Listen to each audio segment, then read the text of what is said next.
On April 9, 1241, according to contemporary Franciscan chronicles, Mongol warriors filled 9 large sacks with severed human ears, not as trophies of savagery, but as accurate military accounting.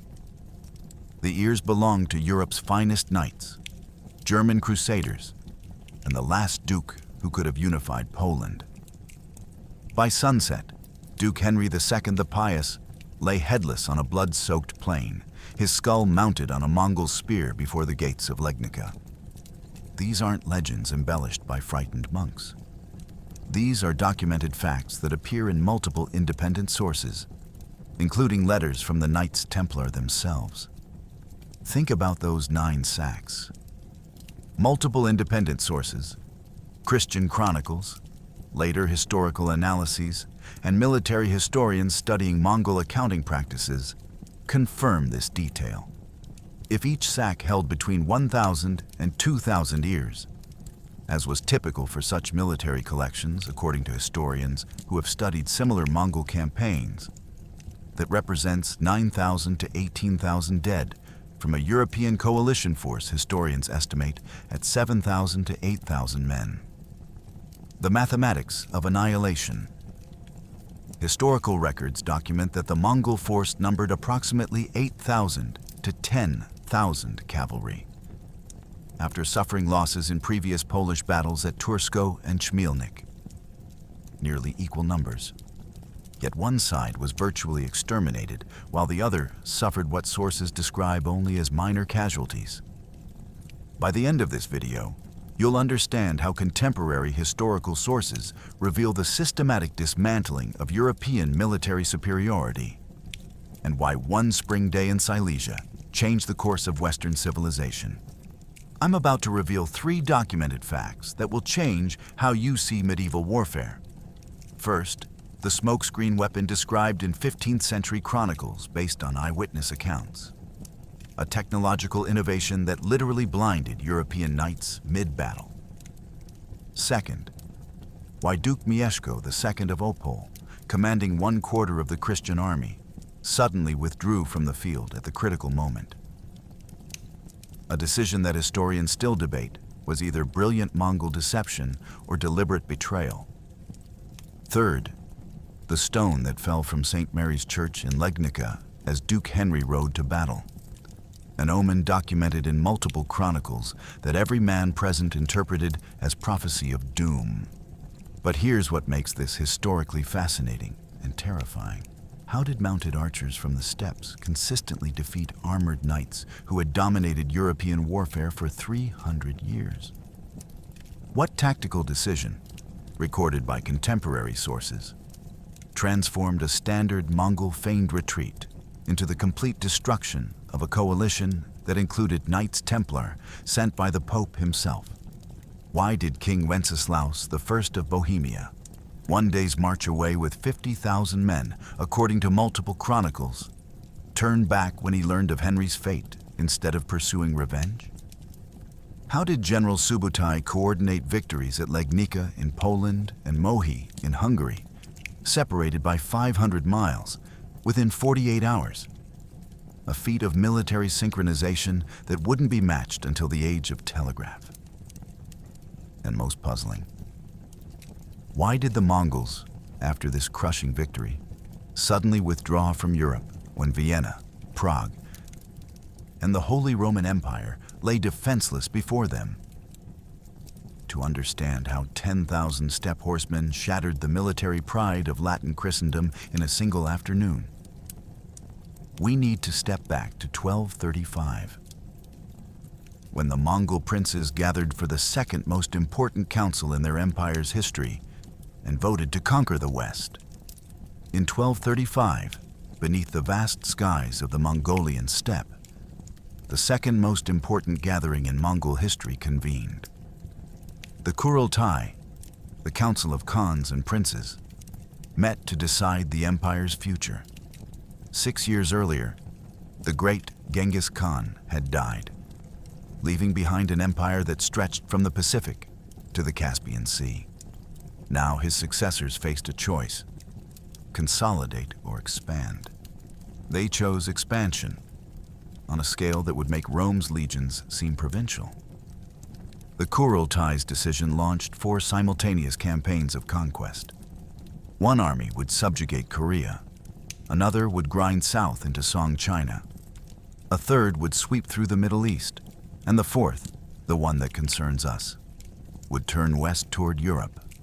According to historical records of the campaign, this western force would be the largest Mongol army ever assembled. 140,000 men divided into 14 tumens. Each tumen was a self-sufficient division of 10,000 warriors, organized with a precision that European feudal armies couldn't match. This wasn't a raid. This was systematic conquest.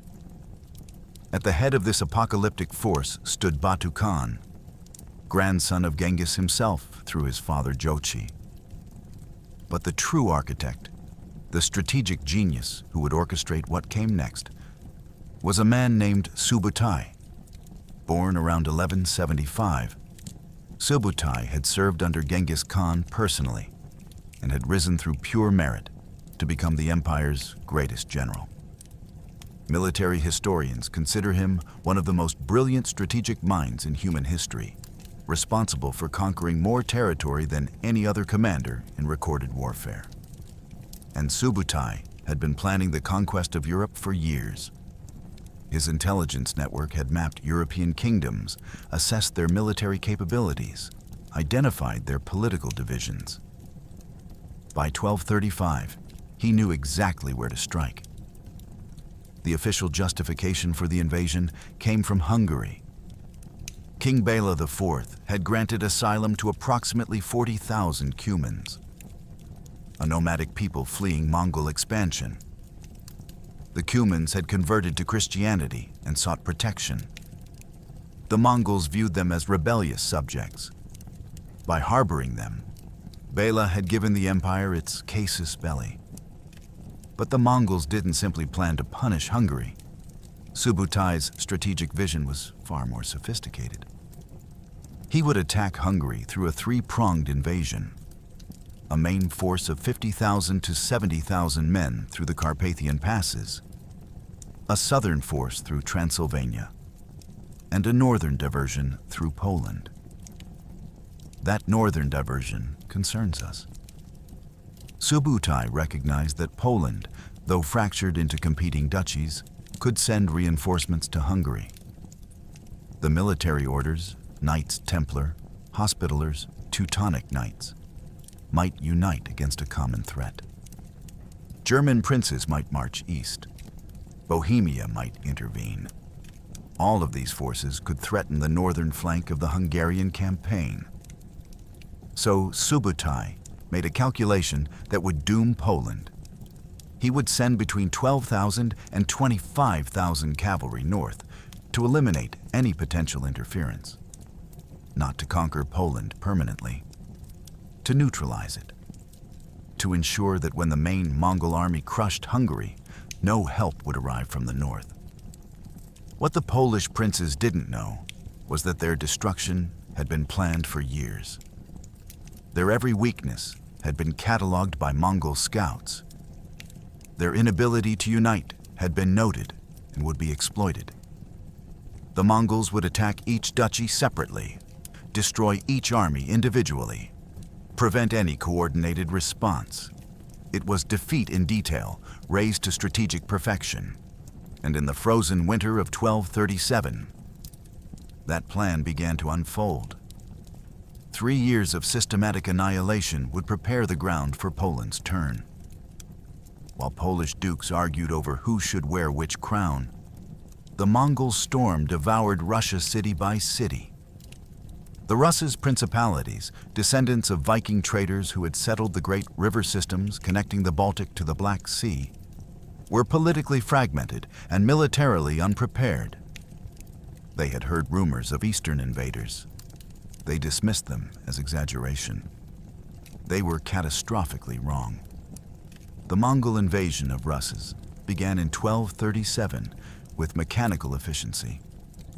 Subutai's forces, moving through territory they had scouted years earlier, struck during winter when frozen rivers became highways for cavalry. This alone was revolutionary. European armies campaigned in summer, when food was available and weather was tolerable. The Mongols turned winter itself into a weapon. Their hardy steppe ponies, trained to forage through snow, could travel 80 to 100 miles per day when riders rotated between multiple mounts. European scouts, accustomed to measuring distances by infantry march, couldn't believe the speed. By the time a city's defenders understood the threat, Mongol cavalry had already arrived. The city of Vladimir fell first, then Suzdal, then, in December of 1240, Kiev itself. Kiev, the mother of Rus's cities, the jewel of Eastern Orthodox Christianity, the hub of trade routes connecting Scandinavia to Byzantium. Contemporary Russian chronicles record that Prince Danilo defended the city with desperate courage. But courage wasn't enough against Chinese siege engineers carrying catapults and gunpowder weapons. The Mongols encircled Kiev, starved it, breached its walls, and reduced it to smoldering rubble. The destruction was near total. Churches burned. Populations were decimated. The great city that had stood for centuries was erased in weeks. But it wasn't the destruction that terrified Europe. Cities had been sacked before. It was the systematic nature of the conquest. The Mongols didn't rage through Russes like barbarians. They operated like surgeons. Each city was isolated. Its army destroyed in the field before siege began. Supply lines were cut. Escape routes were blocked. And once a city fell, the Mongol treatment was calculated to spread terror. Those who surrendered immediately might be spared. Those who resisted were annihilated. Survivors were sent fleeing west with stories of invincible horsemen who moved like ghosts, shot arrows with impossible accuracy, and killed without mercy or hesitation. These refugees carried more than stories. They carried the psychological weapon that would precede every Mongol advance: fear. When word spread that the Mongols were coming, cities evacuated. Armies fled without fighting. Princes abandoned their territories. The terror was rational. Facing the Mongols meant facing warriors who had perfected their craft through decades of Asian conquest. Their composite bows, constructed from layers of wood, horn, and sinew, could send arrows 300 meters with enough force to pierce mail. Their organization, the decimal system inherited from Genghis Khan himself, allowed squad-level tactics to coordinate with army-level strategy through signal flags and whistling arrows. And their experience was unmatched. These weren't seasonal levies who trained a few weeks per year. These were professionals who had been born in the saddle, who had conquered from Beijing to the Volga, who viewed warfare as their craft and conquest as their purpose. By late 1240, the Rus's principalities existed only as Mongol vassals. What had taken centuries to build had been destroyed in 3 years of systematic campaigning. The Golden Horde now ruled from the steppes to the borders of Poland and Hungary. And nothing stood between the Mongol Tumans and the fractured kingdoms of Catholic Europe. Nothing except the pride of Polish dukes who still believed heavy armor and noble blood could defeat men who had conquered half the known world. And leading those Polish dukes was one man who believed he could succeed where Russia had failed. Against the mechanical perfection of Mongol warfare stood one man who believed faith, nobility, and tactical brilliance could overcome any odds. History would call him Henry the Pious. The Mongols would call him a trophy. Henry II was born sometime between 1196 and 1207. Sources disagree on the exact year. What they agree on is his lineage. His father was Henry I, called the Bearded, Duke of Silesia, and one of the most powerful Piast rulers. His mother was Hedwig of Andechs, a woman so renowned for her piety and charity that the Church would later canonize her as Saint Hedwig, patron saint of Silesia. Henry grew up in a household where political ambition and religious devotion were equally valued. He was the second son, but his elder brother Boleslav died in 1206. His younger brother Conrad died in a hunting accident in 1213. By age 16, Henry was the sole heir to his father's territories. This meant he was trained for power from youth. Medieval chronicles record that by 1222, the young prince was signing documents alongside his father, learning governance through direct participation. He proved himself twice during his father's crises. In 1227, when Henry the Bearded was seriously wounded in an ambush at Gonçalves that killed the High Duke Leszek I, young Henry ruled Silesia during his father's recovery. 2 years later, when Duke Conrad I of Masovia captured Henry the Bearded, the young prince ruled again. Contemporary accounts describe his performance during these regencies as perfect. He led military expeditions to recover Lubu's land. He maintained order among fractious nobles. He demonstrated the capability that would mark his reign. When Henry the Bearded died on March 19th in 1238, his son inherited not just a duchy, but a dream. The Pious dynasty, which had once ruled a unified Poland, had been fragmenting since 1138, when Boleslav III's testament divided the kingdom among his sons. For a century, Poland had splintered into competing duchies, each ruled by Piast cousins who fought each other more than they fought external enemies. Henry II inherited Lower Silesia, the Duchy of Krakow, and southern Greater Poland. This made him the most powerful Piast duke of his generation. More importantly, it positioned him to attempt what his father had begun: the reunification of Poland under a single crown. Historical analysis of his 3-year reign shows a ruler pursuing that goal through multiple strategies. He conducted military campaigns against rival Piast dukes, particularly Conrad I of Masovia. He arranged marriages to bind other duchies to his interests. He encouraged German settlement in his territories, which brought economic development and strengthened his tax base. He granted lands to the Cistercian monasteries, securing the church's support. And in early 1241, he granted estates to the Knights Templar, integrating military orders into his defensive network. By the time the Mongols invaded, Henry controlled or influenced territories from Silesia to Krakow, from Greater Poland to the Moravian borderlands. Historians studying his reign conclude he was closer to achieving Polish reunification than any duke since the fragmentation began. His nickname, the Pious, reflected genuine religious devotion inherited from his mother. Contemporary records show he patronized religious houses, attended Mass regularly, and framed his political ambitions in terms of Christian duty. When news came of the Mongol invasion, Henry didn't see it merely as a territorial threat. He saw it as an assault on Christendom itself. The Mongols were pagans, possibly Muslims, certainly not Christians. They had to be stopped, not just for political reasons, but for faith itself. This conviction would drive the decision that killed him.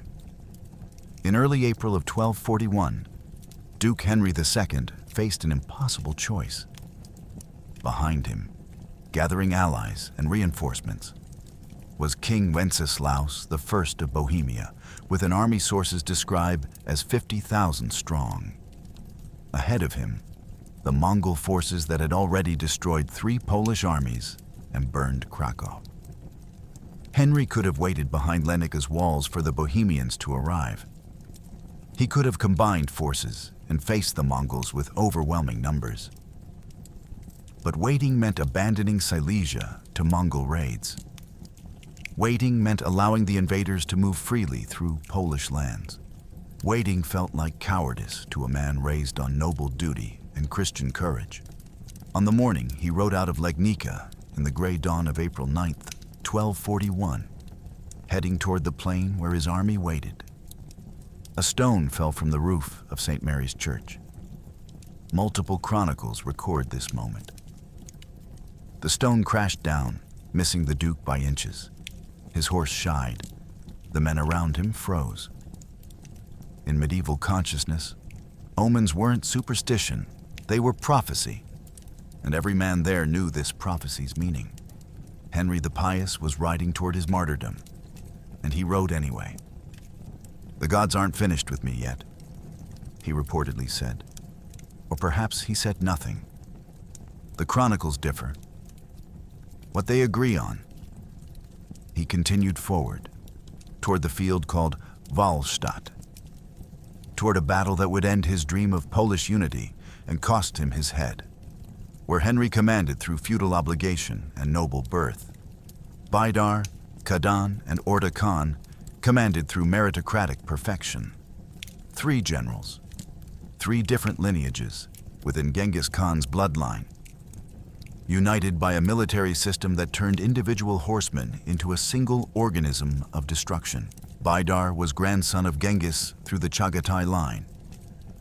Historical records describe him as an aggressive commander, experienced in the Russ's campaigns, skilled at rapid raiding operations. Kadan was son of Ogadei Khan, the reigning Great Khan, which gave him high political status within the invasion force. His role included coordinating the southern operations through Transylvania before rejoining the Polish campaign. And Orda Khan, eldest son of Yochi and elder brother of Batu Khan himself, was founder of what would become the White Horde. His forces had devastated northern Poland and Lithuania with systematic thoroughness. Together, these 3 princes commanded the Northern Diversion Force. Not because they were the best warriors, Mongol generals earned command through proven success, but because they had demonstrated the ability to execute Subutais' complex strategic vision. The army they commanded embodied military revolution. The Mongol force that entered Poland was organized according to the decimal system codified in the Yasa, the great law established by Genghis Khan. The smallest unit, the Arban, was 10 men. 10 Arbans made a Jagun of 100. 10 Jaguns made a Mingan of 1,000. And 10 Mingans made a Tumen of 10,000. This organization wasn't merely administrative, it was tactical. Each level of command could operate independently while remaining part of the larger whole. Orders flowed through the hierarchy with mechanical efficiency. And communication happened in real time through a system Europeans couldn't match. From elevated positions on the battlefield, Mongol commanders used signal flags to direct entire divisions simultaneously. They used gongs for specific maneuvers. And they used whistling arrows, special arrows with hollowed tips that shrieked as they flew, to signal flanking movements, retreats, and charges. This allowed the Mongol army to perform complex maneuvers that European forces could barely comprehend. European knights advanced with basically no communication with supporting forces, according to contemporary military analysis. Once a charge began, individual courage and unit cohesion determined outcomes. The Mongols, by contrast, could receive new orders mid-battle, adjust tactics based on enemy response, coordinate movements across miles of battlefield. It was the difference between a mob and a machine. The weapons themselves represented technological superiority. The Mongol composite bow, constructed from layers of wood backed with horn and faced with sinew, bound together with silk and animal glue, was an engineering marvel. Mongol composite bows were capable of effective ranges up to 300 meters according to historical military analyses, approximately double the reach of European longbows or crossbows of the era. The draw weight was such that arrows could pierce mail at 100 meters, and Mongol warriors trained from childhood to shoot accurately while mounted, while moving, while their horse was galloping. European crossbowmen might lose 2 bolts per minute. Mongol horse archers could lose 10 to 12 arrows per minute while maintaining formation and mobility. Each Mongol warrior maintained 3 to 5 horses. These weren't the massive destriers that carried European knights. Those powerful but short-winded war horses bred for the shock of heavy cavalry charges. Mongol ponies were smaller, hardier, trained to forage through snow and survive on minimal food. This allowed the Mongol army to move with impossible speed. While European armies measured campaign progress in days, covering perhaps 20 miles between camps, Mongol forces could sustain 80 to 100 miles per day when operational tempo required it. By rotating between multiple mounts, riders stayed fresh while their horses never exhausted. European scouts reported Mongol armies appearing from impossible directions, covering distances that should have taken a week in mere days. The force that approached Legnica in early April of 1241 numbered between 8,000 and 10,000 cavalry. According to contemporary chronicles, including the Historia Tatarorum, written by a Franciscan friar who interviewed participants, the army had started with 10,000, but had suffered casualties in earlier battles at Tursko, Komielnik, and Tarchek. Approximately 70% were light cavalry. Horse archers wearing leather armor, carrying composite bows and 60 to 150 arrows each. 30% were heavy cavalry. Warriors in lamellar armor carrying lances, scimitars, and the responsibility of close combat once the arrows had done their work. All were veterans. All had been campaigning for years. And all followed commanders who believed in nothing except the mathematics of war. The Polish lords had heard of Mongol victories. They dismissed them as Eastern exaggeration, the panic of inferior Slavic armies, the incompetence of Byzantine generals who had grown soft. They would learn the truth at a place called Wahlstatt, the field of slaughter, and the Mongols were about to provide the tutorial. February 13th, 1241. The town of Sandomierz fell after brief siege. Not looting, not occupation, systematic annihilation. It was a message, and it was just the beginning. The Mongol invasion of Poland unfolded with the methodical efficiency that had destroyed the Russ's principalities. But this wasn't conquest for permanent occupation. This was elimination of potential interference. Subutais' northern force had one mission: prevent Polish reinforcement of Hungary. They would accomplish it with mechanical precision. The Mongols entered Poland through multiple routes, dividing their forces to confuse defenders and prevent unified response. Historical records document 3 separate Mongol columns moving through Polish territories. Orda Khan's forces swept north, devastating central Poland and threatening the Lithuanian border. Vidar and Kadan's combined Tumans struck south through Lesser Poland. The speed of their advance kept Polish defenders uncertain of their strength and movements. Before the Polish dukes could coordinate a response, the Mongols had already destroyed them individually. The first major battle came at Tursko on March 3rd, 1241. The voivode of Kraków, a nobleman named Włodzimierz, led approximately 1,500 men against Mongol forces. Contemporary accounts record that Włodzimierz and most of the Kraków nobility died in the battle. The exact tactical sequence isn't preserved in detail, but the pattern was standard Mongol doctrine. Mongol light cavalry would advance, exchange arrows with the Polish force, then appear to retreat. Polish knights, seeing victory, would pursue. The retreat was choreographed. Once the Polish cavalry extended themselves, separated from any infantry support, exhausted their horses in the chase, the Mongol forces would wheel and counterattack. Encirclement followed, then annihilation. It was a tactic the Mongols had perfected across 1,000 miles of conquest. The Polish knights had never seen it before.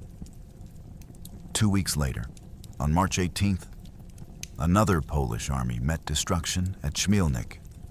This force included survivors from various southern Polish duchies, troops from Krakow and Sandomierz, local nobility trying desperately to defend their lands. The Franciscan chronicle Historia Tatarorum records that this battle reduced the Mongol force from approximately 10,000 to around 8,000. This suggests the Poles fought effectively enough to inflict casualties. But effectiveness and victory are different things. The Polish army at Chmielnik was badly defeated. Among the casualties were more of the Krakow and Sandomierz nobility, including the Castellan Clement of Brzeźnica. The military leadership of Lesser Poland was being systematically eliminated. 6 days after Chmielnik, the Mongols reached Krakow itself. Palm Sunday, March 24th, 1241. Prince Bolesław V, called the Chaste, faced an impossible situation. His field armies were destroyed. The nobility that would have commanded his defense lay dead at Tursko and Chmielnik. The Mongol force approached his capital. Bolesław made the pragmatic choice. He abandoned the city. Citizens fled or took shelter in fortifications. The Mongols entered Krakow and conducted what contemporary sources describe as the now familiar routine of mass slaughter and looting. The city burned. A legend recorded in later chronicles tells of a trumpet player who sounded the alarm from a church tower as the Mongols arrived. A Mongol arrow struck him in the throat mid-song. Whether this specific incident occurred or was added by later tradition, the story reflects the sudden violence and horror that characterized the Mongol advance. To this day, every hour, a trumpeter plays from St. Mary's Basilica in Krakow. The melody stops abruptly mid-note, commemorating the legend of 1241. The Battle of Tarczek, fought sometime in March, completed the destruction of Lesser Polish military power. Details are sparse in surviving chronicles, but the result was clear. The remaining Polish forces in the region were defeated. Lesser Poland, including Krakow and Sandomierz, was now effectively under Mongol control. Not occupation. The Mongols didn't garrison cities or establish administration. They moved through like a plague, destroying resistance, burning strongholds, taking what they wanted, and moving on. By late March, Henry II in Legnica faced a catastrophic reality. In 5 weeks, 3 field armies had been destroyed. The Krakow and Sandomierz nobility, the men who would have provided experienced commanders, were dead. Southern Poland was in flames. Survivors streamed north, bringing stories of invincible horsemen who shot arrows like rain and moved faster than messengers could travel. Henry didn't wait for the Mongols to come to him. He began concentrating forces at Legnica. Survivors from the destroyed armies, his own Silesian troops, Moravian allies, German volunteers. Knights Templar from France, a coalition army taking shape through desperation rather than planning. But the Mongols had already accomplished their primary objective. Polish military power in the south was broken. The duchies could no longer coordinate resistance. The field armies that might have marched to Hungary's aid lay dead in the mud at Tursko, Chmielnik, and Tarczek.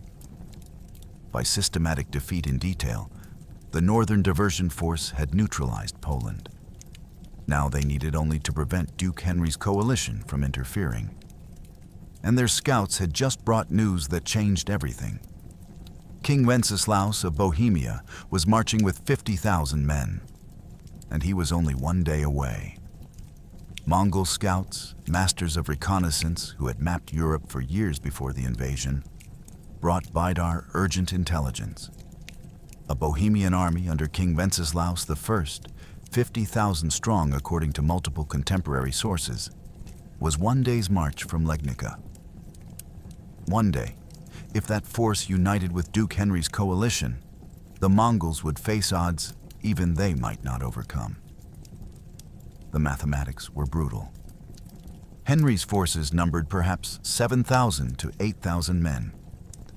Wenceslaus commanded potentially 50,000, though historians note medieval army counts were often inflated. Even allowing for exaggeration, the combined Christian force would vastly outnumber the Mongol Tumans. 6 to 1, 7 to 1, perhaps more. The Mongol commanders made their decision with characteristic speed. They broke off their approach to Wrocław, where they had been preparing to bypass the fortified city. Intelligence was clear. Wenceslaus was gathering forces from Thuringia and Saxony as he marched. His army was growing. Every hour of delay strengthened the Christians.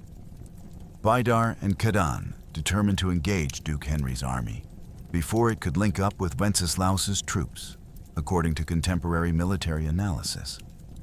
This wasn't recklessness. This was calculated strategic necessity. Subutais' entire plan for Hungary depended on neutralizing northern interference.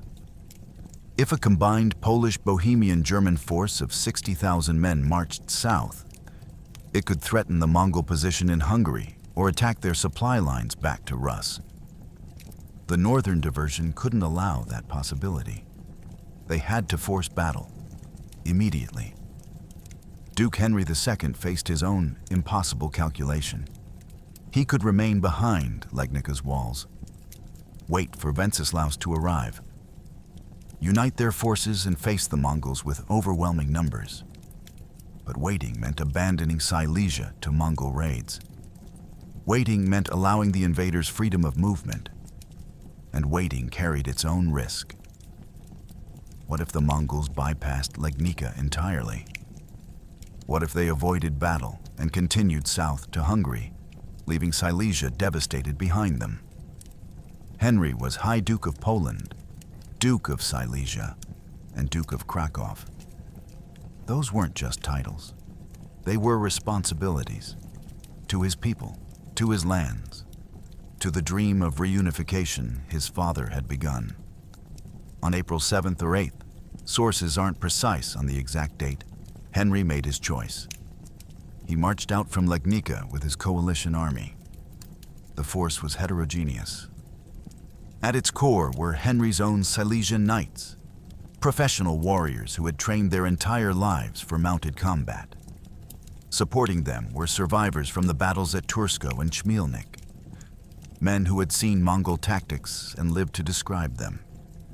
From Moravia came levies led by Boleslav, son of Margrave Depolt III. From the town of Goldberg came German miners, volunteers who had settled in Poland recently and now faced defending their adopted home. From Opole came Duke Mieszko II, called the Fat, with his own cavalry. And from France, responding to papal calls for crusade, came a contingent of Knights Templar. Their presence is verified by a letter from the Templar Master of France, Ponce d'Aubon, to King Louis IX. Historical analyses estimate Henry's total force at between 7,000 and 8,000 men, though some contemporary sources claim higher numbers up to 25,000 or 30,000. Modern historians favor the lower estimates based on actual Silesian population and nobility counts. Regardless of exact numbers, the quality varied dramatically. The Silesian Knights and Knights Templar were elite heavy cavalry, among the finest warriors in Christendom. The Goldberg miners were untrained civilians carrying mining tools. The Moravian and Polish levies ranged from experienced soldiers to hastily conscripted peasants. It was an army assembled through desperation, unified by necessity, commanded by a duke who had run out of good options.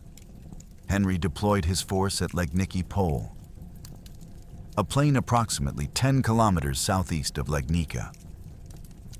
The name would later be rendered in German as Wahlstatt. Both translate roughly as the field or the battlefield, though some sources suggest Wahlstatt might mean the good place. Whatever the etymology, the location itself was tactically significant.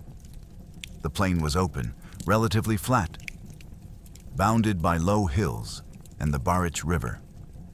Good cavalry terrain, which meant it favored the side with superior cavalry tactics. Henry organized his army in 4 divisions, following standard European military doctrine of successive waves.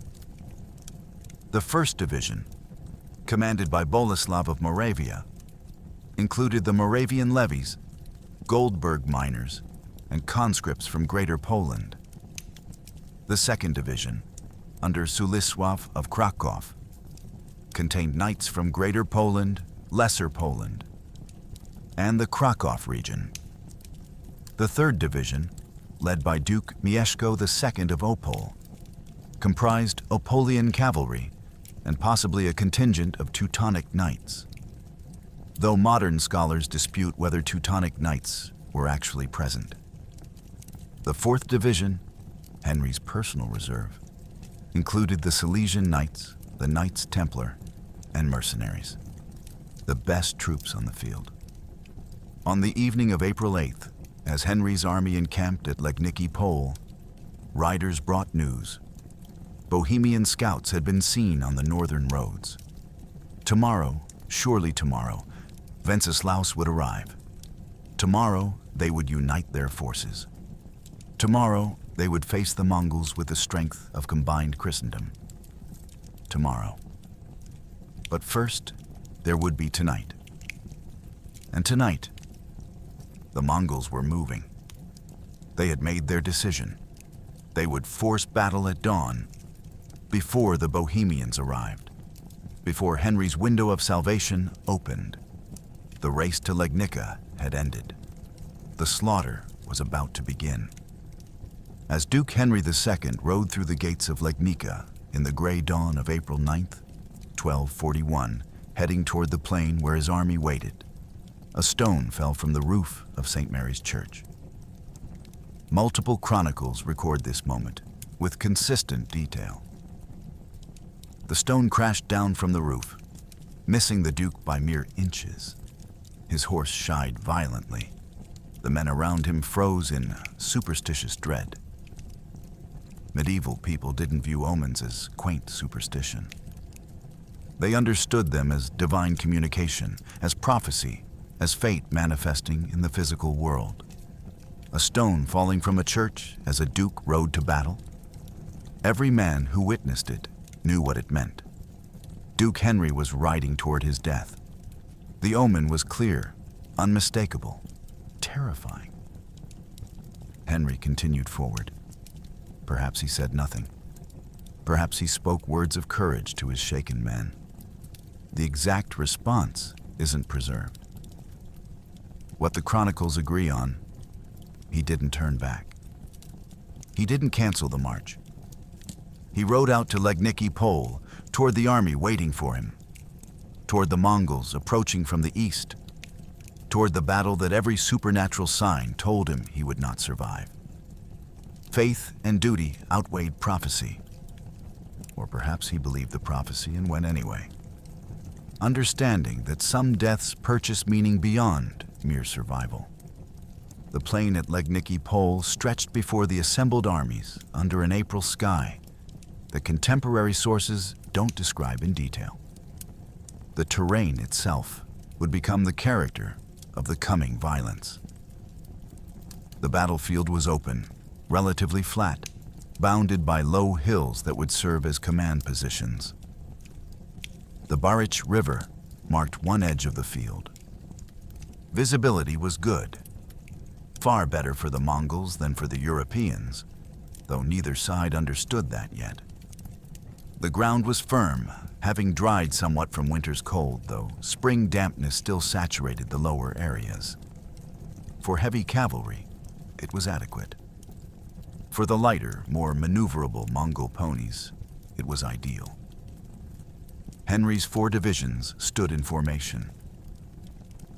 Contemporary accounts describe them deployed in depth, each division positioned to support the next, following European tactical doctrine that emphasized successive waves of cavalry charges. The 1st Division, Boleslav's Moravians and miners, and Polish levies, formed the vanguard. Behind them, Sulisław's knights from Greater Poland and Krakow.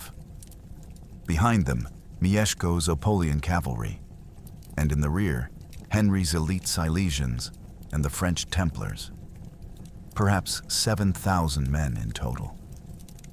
Perhaps 8,000. Heavy cavalry at the core, infantry in support.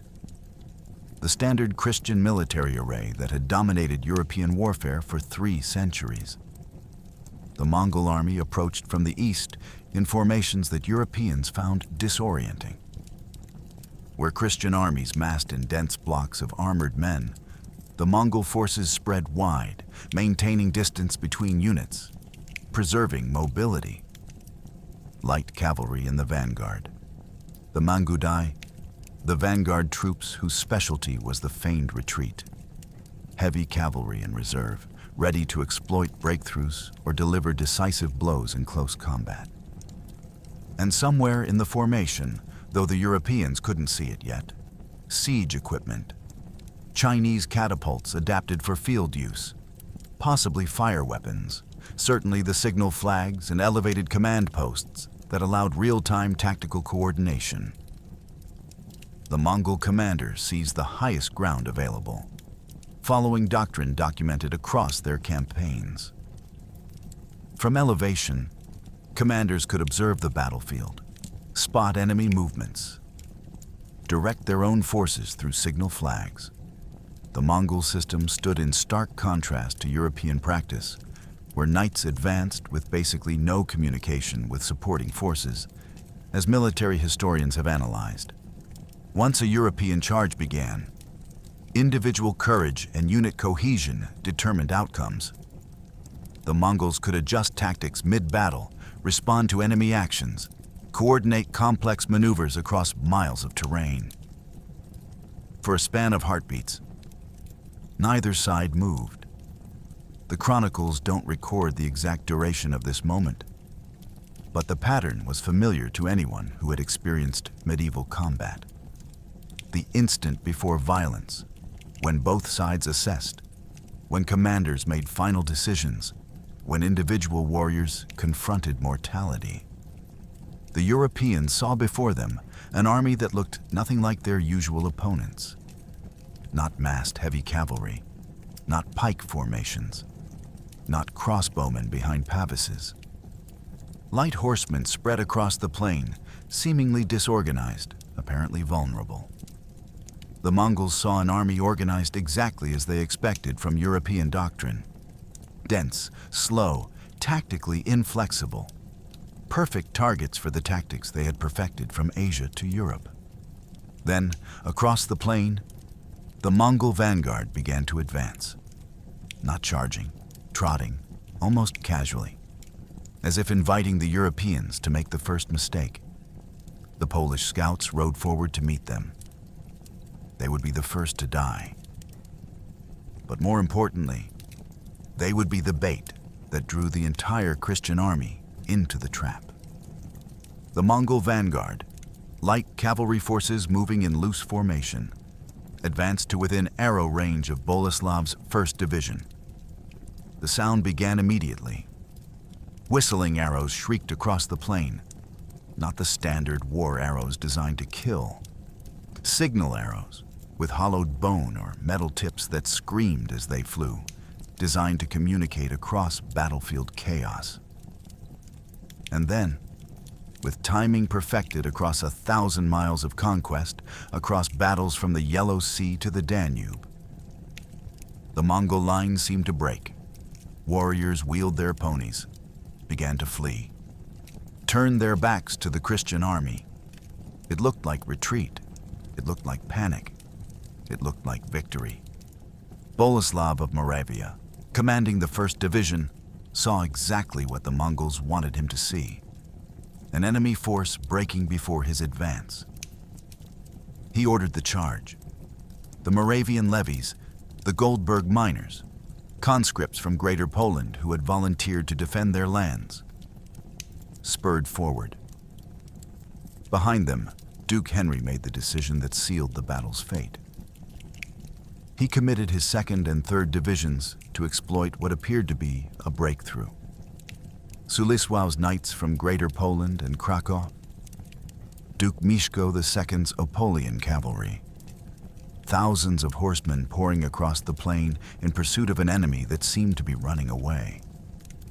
This was the feigned retreat, the false flight, the Mangudai tactic that Mongol forces had used successfully at battles too numerous to count, the tactic that had worked at the Kalka River in 1223, that would work again at Mohi in 2 days, that European commanders had heard about but couldn't resist when they saw it executed. The feigned retreat exploited fundamental aspects of European military psychology and doctrine. Knights were trained to charge. They were trained to pursue. They were trained that routing enemies should be hunted down and destroyed. And they were trained that victory went to the bold, that hesitation was cowardice, that opportunities had to be seized immediately before they vanished. The Mongols understood this. They had studied European warfare through years of intelligence gathering, through captured prisoners, through observation of Russ's forces that used similar heavy cavalry tactics. They knew that if they offered the appearance of vulnerability, European knights would respond with aggressive pursuit. And pursuit was exactly what the Mongols needed. Because pursuit created distance. Distance separated cavalry from infantry support. And extended pursuit across open terrain at a gallop exhausted the horses. This was where European and Mongol cavalry philosophy diverged fundamentally. European war horses, destriers, coursers, rounceys, were bred for power and short-range speed. A heavily armored knight on a powerful war horse could deliver devastating impact in a charge measured in hundreds of meters. But these horses couldn't sustain speed for miles. Not when carrying a rider in 60 to 70 pounds of chainmail, not across open terrain, not in pursuit that extended from minutes into a quarter hour and beyond. The horses began to tire. Their breathing became labored. Their speed decreased. And all the while, the Mongol light cavalry maintained their distance. Because Mongol ponies were smaller, hardier, trained for endurance rather than sprint speed. And because each Mongol warrior had multiple horses able to switch mounts, keeping fresh horses under them while European knights rode the same exhausted destrier. The mathematics of exhaustion were brutal. A European warhorse carrying full equipment might maintain gallop speed for a quarter mile, perhaps a half mile with an exceptional animal. Beyond that, the horse was spent, vulnerable, incapable of the burst of speed that made cavalry charges devastating. Meanwhile, Mongol ponies could sustain a working trot for 80 miles in a day, switching between gaits, rotating between riders' multiple mounts. When the Mongol vanguard finally stopped retreating, when they wheeled their horses 180 degrees and prepared for counterattack, the European cavalry was exactly where the Mongols wanted them. Extended across the plain, separated from infantry by hundreds of meters. Horses breathing hard. Formation disrupted by the chaos of pursuit. No longer a coordinated force, just individual groups of knights realizing, too late, that they had chased the enemy into a trap. From the flanks, fresh Mongol cavalry appeared. Units that had been concealed by terrain, by the tactical disposition of the Mongol vanguard, by the simple fact that European reconnaissance was vastly inferior to Mongol intelligence gathering. The trap closed. The retreating Mongol vanguard suddenly became an attacking force. The flanking units moved to encircle. And from elevated command positions, Mongol officers directed the encirclement through signal flags, coordinating multiple units across miles of battlefield with a precision Europeans couldn't match. The false retreat had worked perfectly. Again. And now the killing would begin in earnest. Not in the honorable shock of cavalry against cavalry, where European heavy armor provided advantage, but in the methodical destruction of exhausted, separated, increasingly desperate knights who were about to discover what it meant to face an enemy that had turned warfare into science. Through the chaos of pursuit and counterattack, something appeared that defied medieval understanding. Jan Długosz, the Polish chronicler writing 2 centuries later from survivor accounts, described it as a monstrous, bearded head atop a Mongol standard that began emitting thick, foul-smelling smoke. Contemporary sources confirm the smoke's existence, if not the demonic explanation Europeans assigned to it. What the Christians interpreted as dark magic was actually tactical innovation. According to multiple accounts, the Mongols created a smokescreen that effectively cut off Henry's cavalry from his infantry. The mechanism is debated by historians, likely burning reeds mixed with saltpeter or other materials to produce dense smoke. But the effect was documented and devastating. Confused by the smoke, European knights rode around trying to find the enemy, according to Britannica's analysis of the battle. The visual wall cutting across the battlefield prevented infantry from seeing the cavalry being surrounded. It prevented the remaining divisions from coordinating support. It obscured the Mongol troop movements that were executing the encirclement. And it created the psychological effect of fighting blind, of losing spatial orientation, of not knowing where friends or enemies were positioned. Medieval warfare depended heavily on visual coordination. Knights fought in formation. They supported each other. They maintained cohesion through constant visual contact with their companions. The smoke destroyed all of that. But the smoke was only the beginning of the psychological warfare the Mongols deployed in those critical minutes. Jan Długosz, writing in the 15th century, claimed that Mongols caused confusion in the Polish forces by yelling, "Flee, flee," in Polish through the smoke screen. This detail comes from a source written 200 years after the battle, so historians treat it with appropriate caution. However, the claim is plausible. The Mongols were documented using interpreters throughout their campaigns. They captured locals who spoke multiple languages.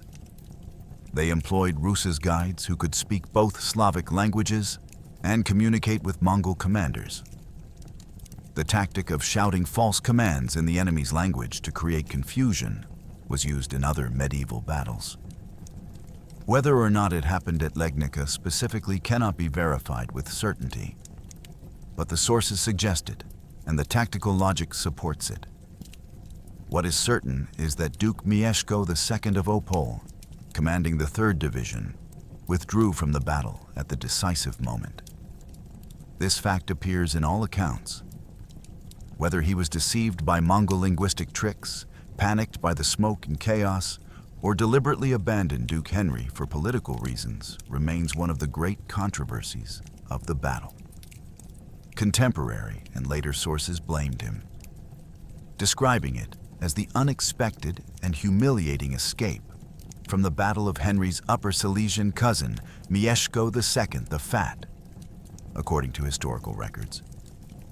Some chroniclers suggest he was tricked by the Mongols into retreating in the decisive moment. Others imply cowardice or treachery. The Pious family had been feuding for generations. Mieszko and Henry were cousins, but they were also potential rivals for supremacy in the fractured Polish duchies. The truth, 8 centuries later, remains unknowable. What we can document is the consequence. Mieszko's division, perhaps 1,500 cavalry, perhaps more, left the battlefield intact. While other divisions were being destroyed in the smoke and chaos, Mieszko's forces withdrew to safety. This withdrawal exposed Duke Henry's remaining forces on the field. The 3rd Division's position in the standard 4-division European deployment was critical. It provided support to the first 2 divisions engaged with the enemy, while screening the 4th Division reserve. When Mieszko withdrew, he created a gap in the line. The Mongol forces, watching from elevated command positions above the smoke, saw the opportunity immediately. They redirected forces to exploit the gap. They intensified their encirclement of the remaining Christian divisions, and they ensured that Duke Henry's 4th Division, the elite reserve, would have to commit to a battle that was already lost. Through the smoke, Polish knights heard orders to retreat in their own language, if we believe Długosz's later account. They couldn't see the Mongol archers surrounding them. They couldn't see Duke Mieszko's division abandoning the field. They couldn't see Duke Henry in the 4th Division, realizing his army was disintegrating before his eyes.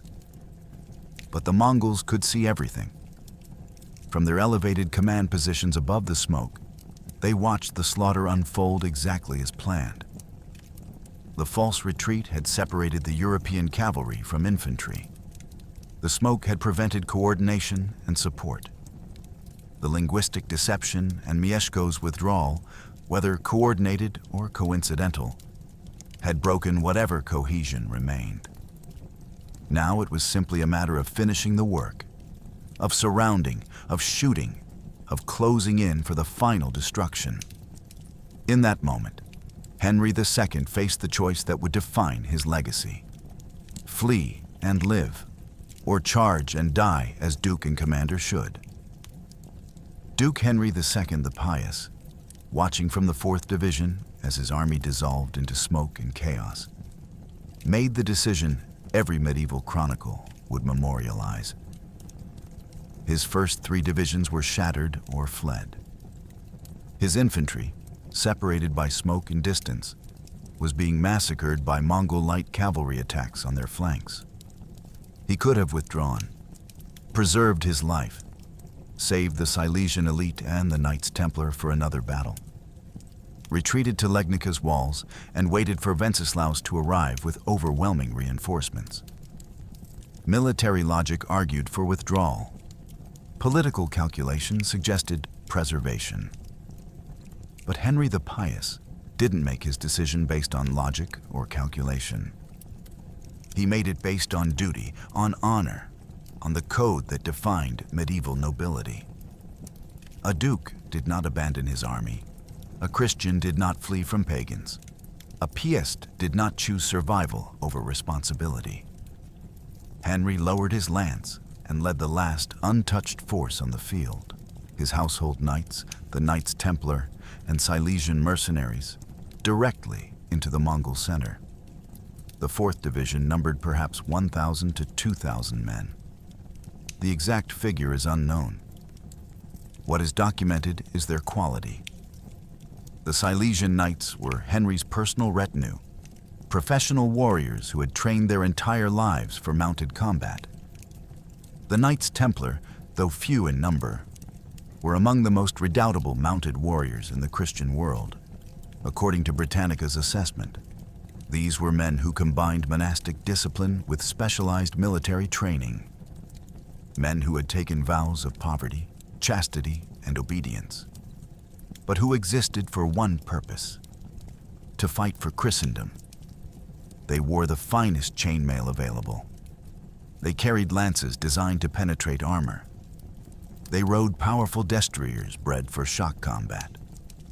In close quarters, in direct charge, in the kind of combat Europeans specialized in, these warriors were formidable. And they were charging into an army that had spent the morning perfecting their encirclement. The Mongol light cavalry had already surrounded the first 2 divisions.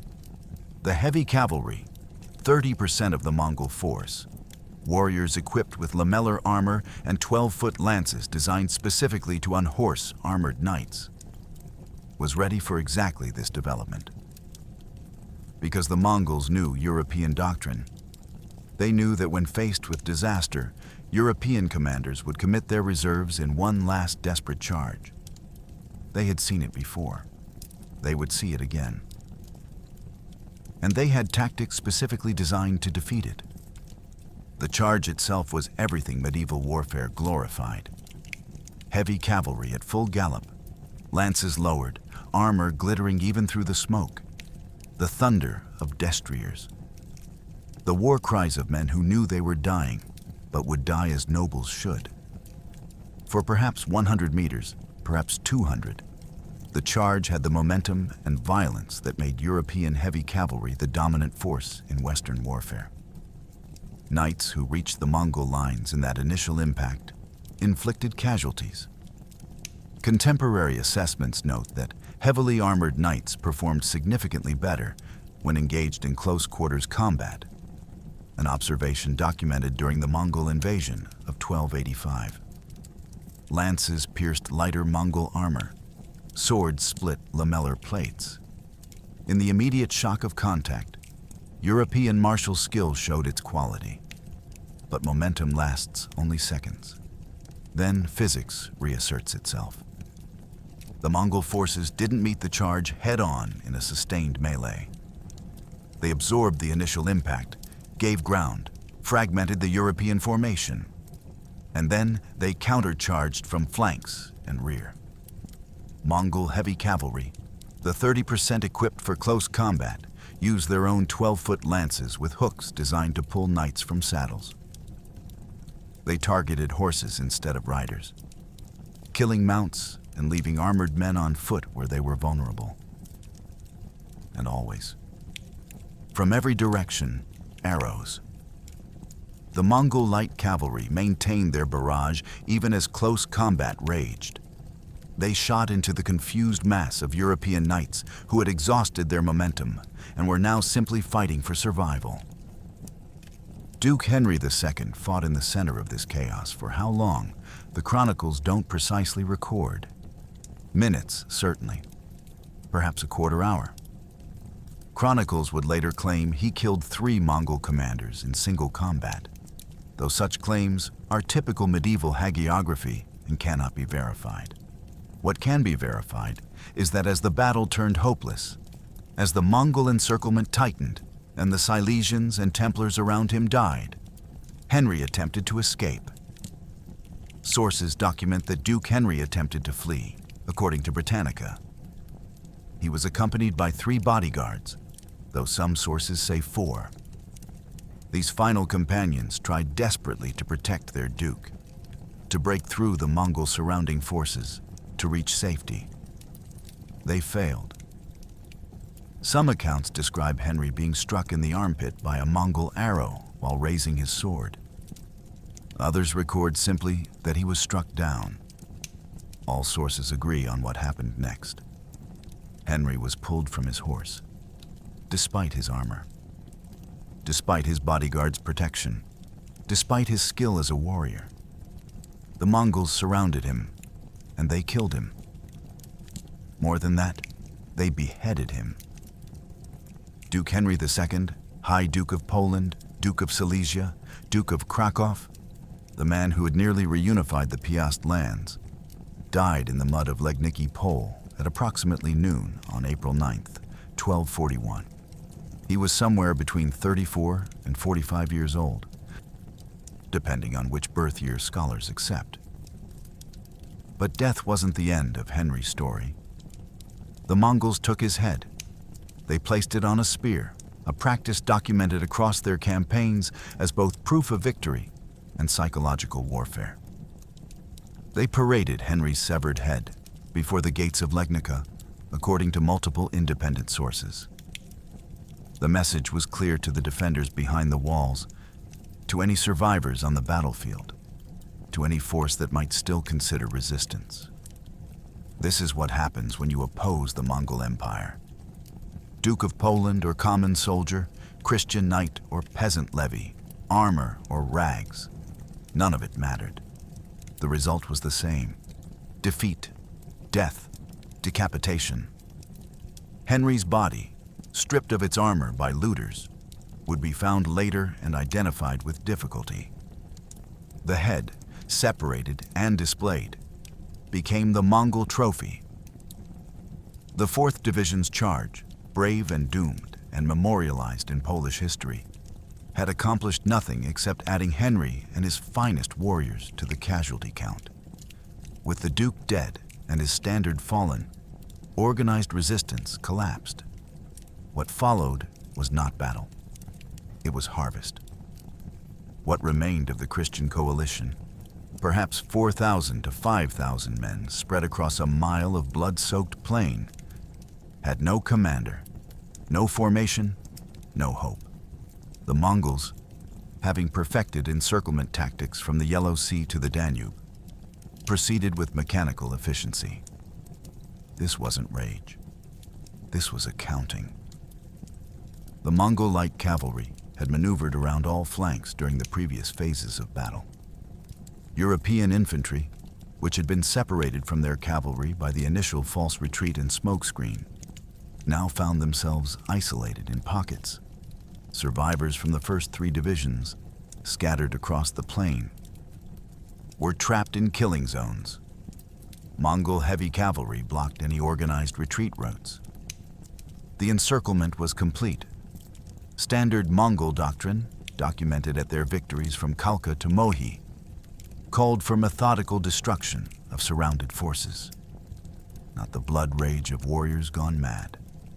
The systematic elimination of military threat. The arrow storm began in earnest. Throughout the battle, Mongol archers had maintained fire, but now they intensified. Contemporary accounts describe Mongol archers keeping up a deadly storm of arrows, according to Britannica's analysis. Chronicles mention a hail of arrows falling on the trapped Europeans.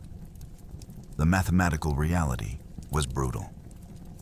8,000 or more Mongol warriors, most of them horse archers, each capable of loosing 10 to 12 arrows per minute. That's close to 100,000 arrows per minute if all archers fired simultaneously. In reality, the volume varied based on tactical requirements and arrow supply.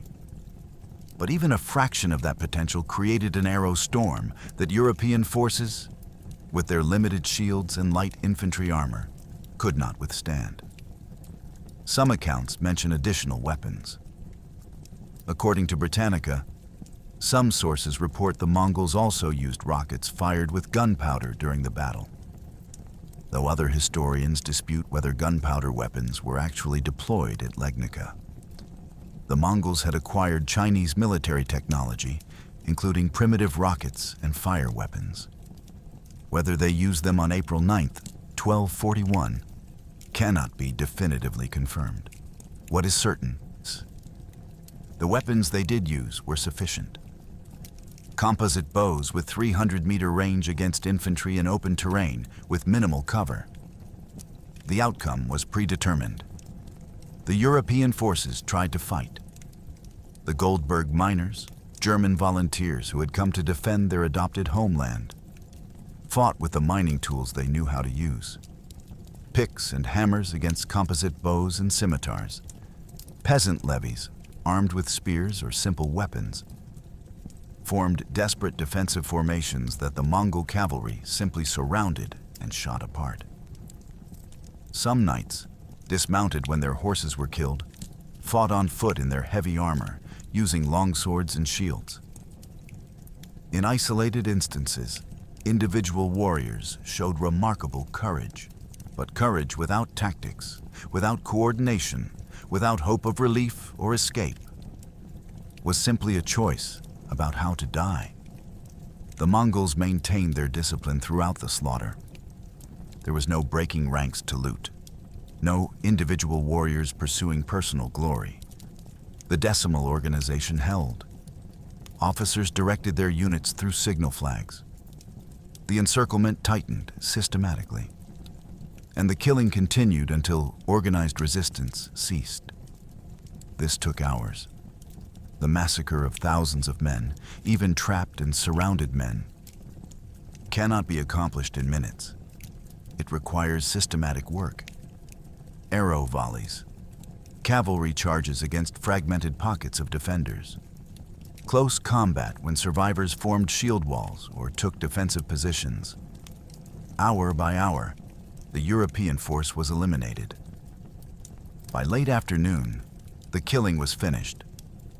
Contemporary sources record that the European army was virtually wiped out, according to Britannica. The plain at Legnica Pole had earned its German name, Wahlstatt, the place of slaughter. Duke Henry's head still adorned its spear near the Mongol command position.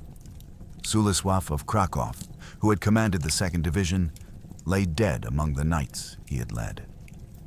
The Goldberg miners who had volunteered to defend their settlements would never return home. The Knights Templar who had traveled from France on papal orders were gone, their presence verified by the letter from Templar Master Ponce d'Aubon, who would later have to report their deaths to the King of France. And then the Mongols conducted the practice that would become the battle's most notorious detail. They cut the right ear from every dead Christian soldier. This was standard Mongol military accounting, documented across their campaigns from Asia to Europe. Ears were proof. Bodies were difficult to count accurately on a chaotic battlefield. Ears were portable, verifiable, countable.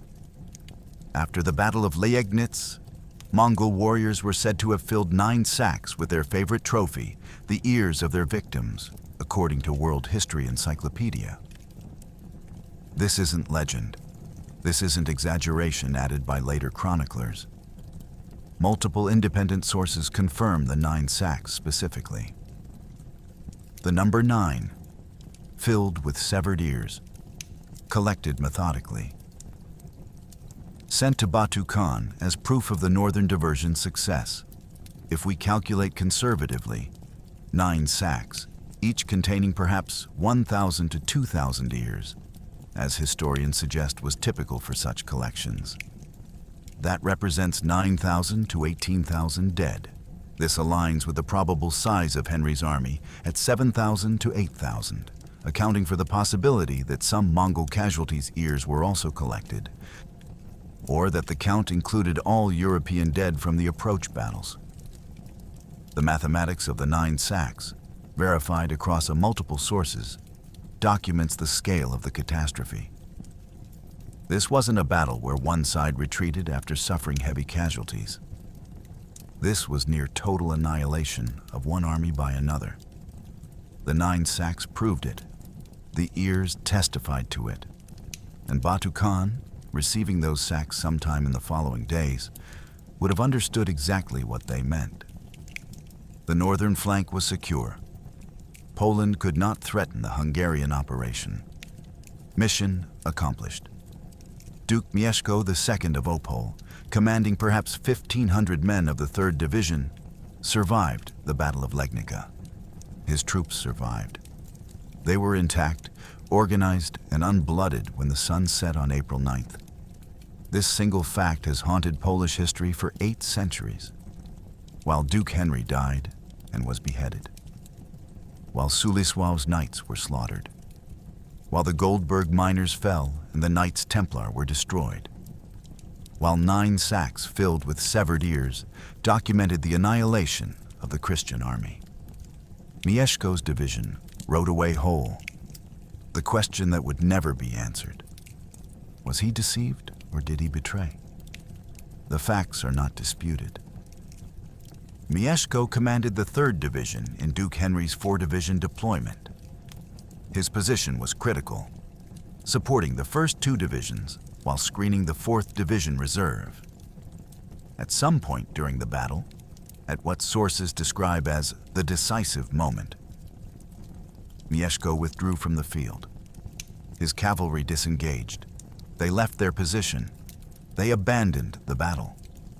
And they survived. Contemporary sources and later historical analyses blamed the defeat on, among other factors, the unexpected and humiliating escape from the battle of Henry's Upper Silesian cousin, Mieszko II the Fat, according to documentation of the period. Two explanations have been offered by historians. The traditional interpretation, preserved in Polish chronicles, suggests Mieszko was deceived. The Mongol linguistic warfare, shouting retreat orders in Polish through the smokescreen, supposedly convinced Mieszko that a general withdrawal had been ordered. Later sources claim the Mongols tricked him into retreating in the decisive moment. He believed he was following orders. He thought the battle was already lost and his duty was to preserve his forces. In this interpretation, Mieszko is victim of sophisticated psychological warfare. A commander fooled by an enemy that spoke his language, used smoke to create confusion, and exploited the chaos of battle to spread false information. The alternative interpretation is darker. Mieszko II was Duke of Opole-Raciborz. He was Henry II's cousin. But the Piast family had been fragmenting and feuding for over a century. Family ties did not guarantee loyalty. The succession disputes, the competition for territories, the rivalry for supremacy in Poland, all of these created incentives for betrayal. If Henry died without achieving reunification, the political landscape of Poland would remain fragmented. Other Piast dukes would maintain their independence. Mieszko's own territories would be secure from incorporation into a unified kingdom under Silesian dominance. Did he withdraw deliberately? Did he calculate that Henry's death served his political interests? Did he abandon his cousin to the Mongols while preserving his own forces for future conflicts with other Polish dukes? The answer cannot be known. The sources that survived don't provide definitive evidence either way. What they do provide is judgment. Mieszko was blamed. The language used in chronicles, unexpected, humiliating escape, suggests contemporary suspicion, if not outright accusation. His epithet, the Fat, may reflect physical reality or may carry undertones of contempt. He lived. He ruled Opole for years after Legnica. He never faced formal charges of treason that survived in the historical record. But his reputation suffered permanent damage. History remembers him as the Duke who withdrew when Duke Henry charged, as the commander whose division survived intact while 9 sacks of ears were collected from the dead. The counterfactual haunts the story. What if Mieszko's 1,500 cavalry had remained in position? Could they have plugged the gap in the line? Could they have prevented the complete encirclement? Could they have protected Henry's final charge long enough for it to accomplish something beyond glorious futility?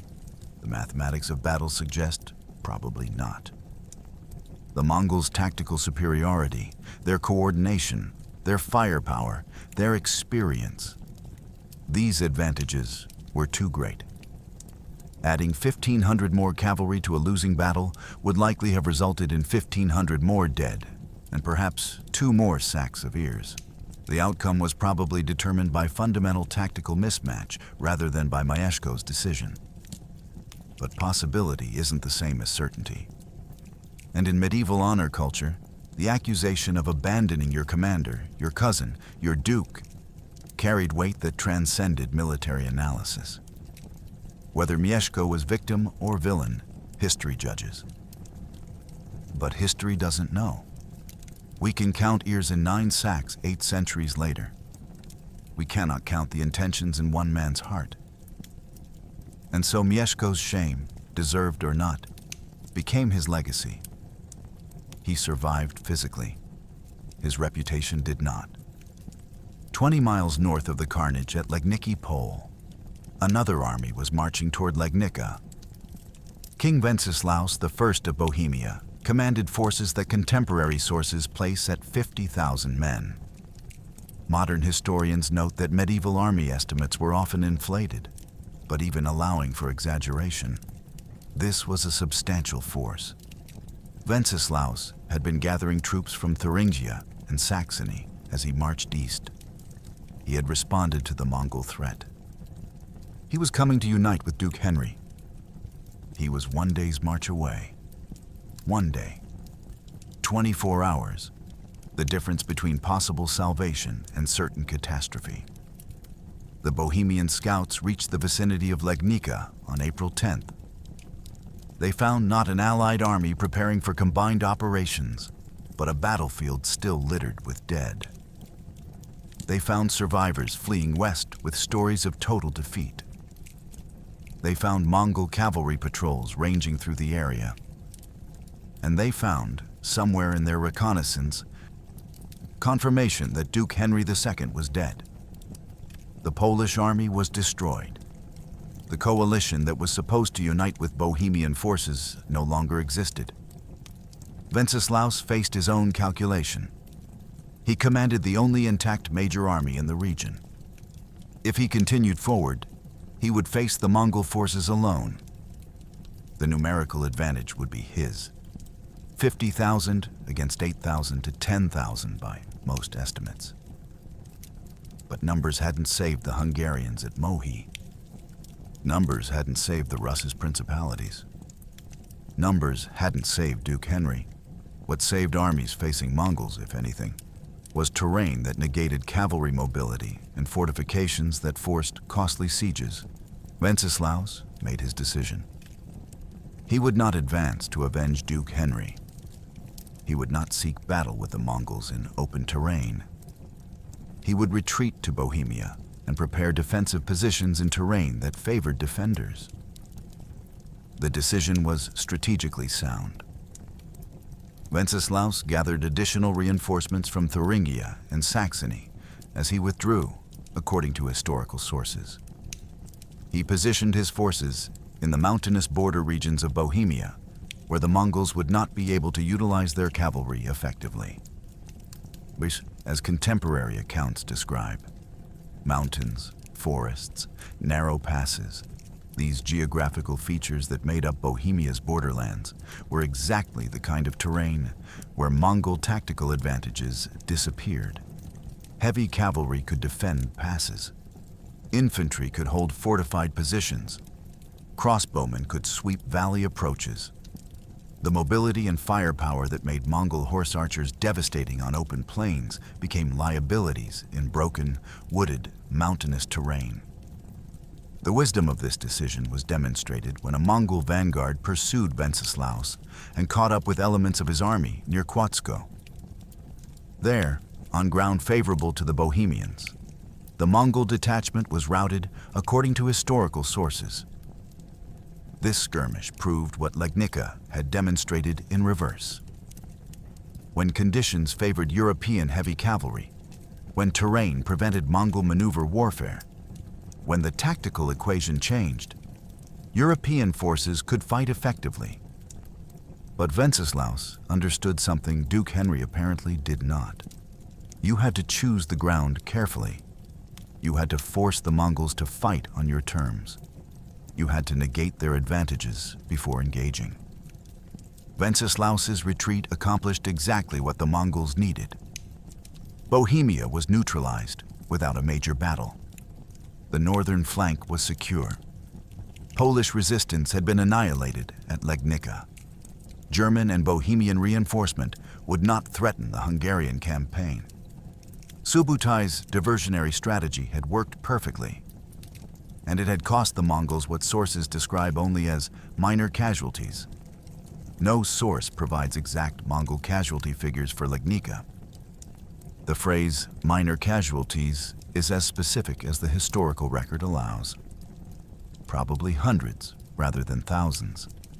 Possibly fewer than the Christians inflicted in some brief moments of effective resistance.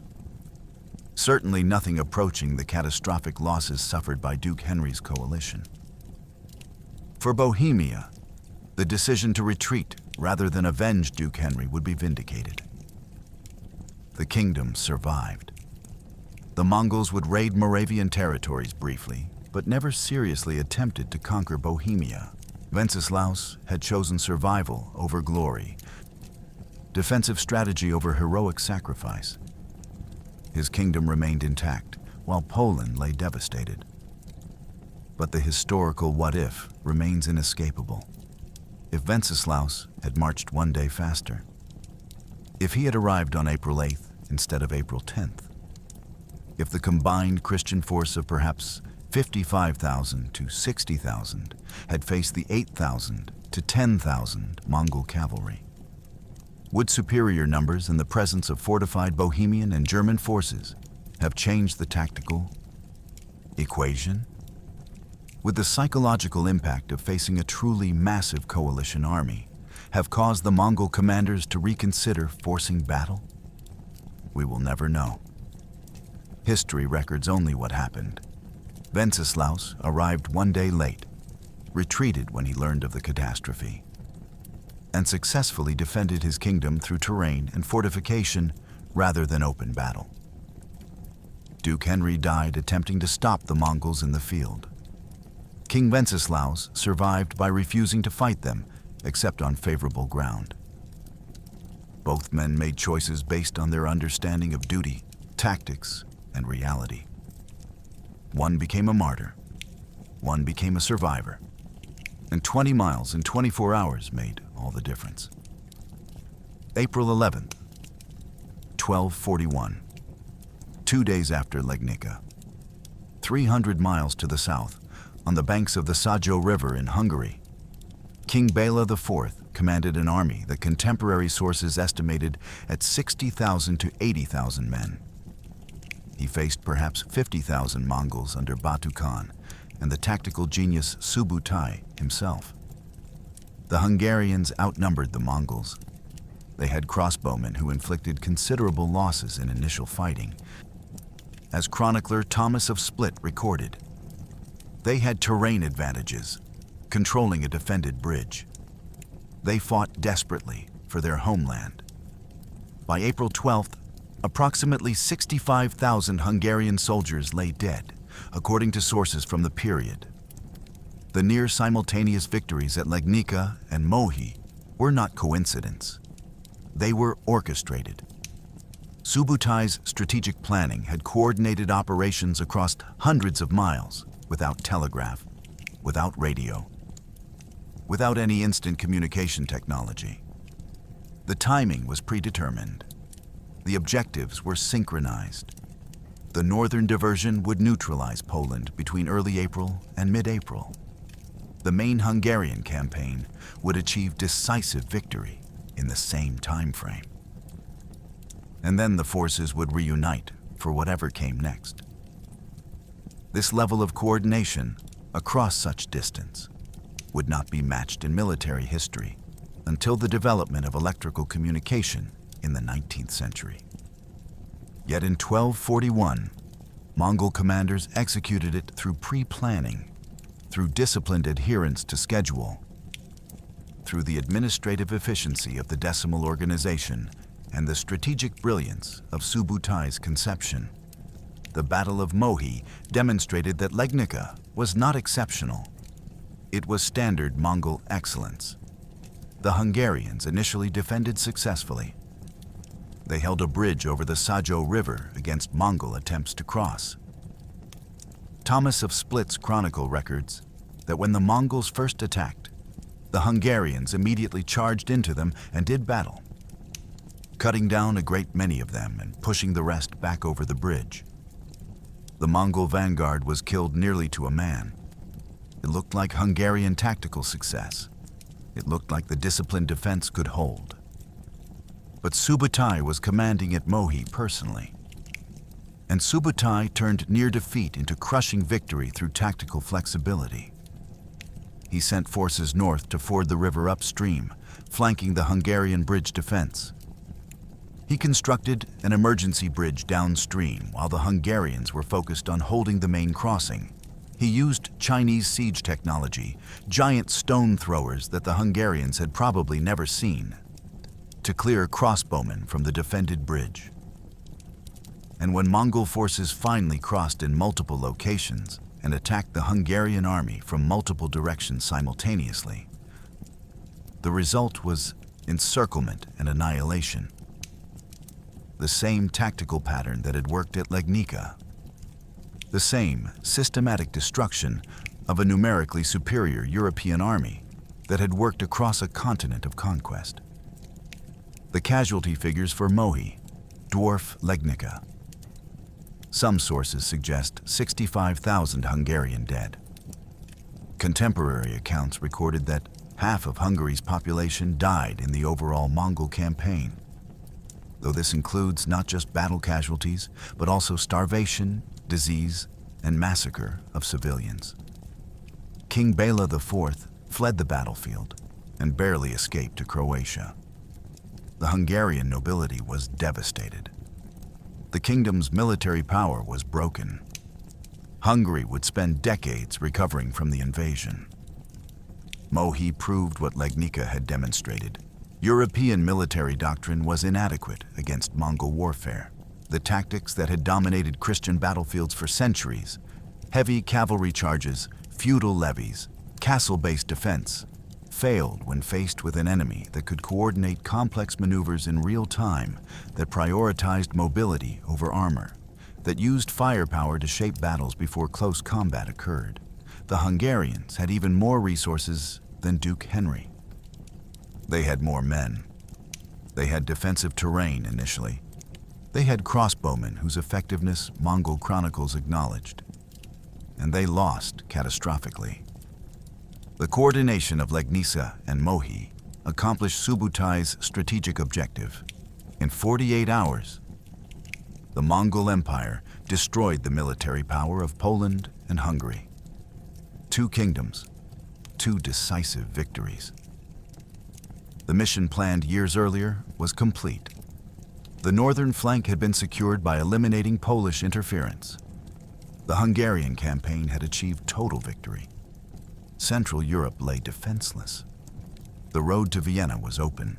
The Holy Roman Empire was in chaos. Emperor Frederick II had received Mongol ultimatums, but had done nothing. And then, inexplicably to European observers, the Mongols stopped. After crushing every army that faced them, after demonstrating military superiority so complete that resistance seemed futile, the Mongol forces began withdrawing east. Why? The answer involved politics in distant Mongolia, environmental changes in Central Europe, logistical exhaustion after years of campaigning, and perhaps the simple reality that the mission was accomplished. Poland and Hungary were neutralized. They could not threaten Mongol control of Russes for decades. What came next was not conquest, but withdrawal. And Europe would spend centuries trying to understand why the catastrophe ended when total subjugation seemed inevitable.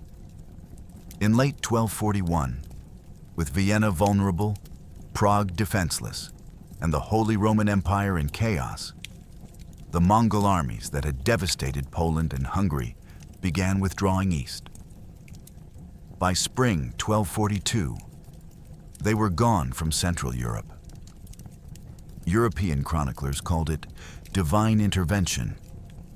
The truth, documented in Mongol records and modern historical analysis, was more complex and more interesting.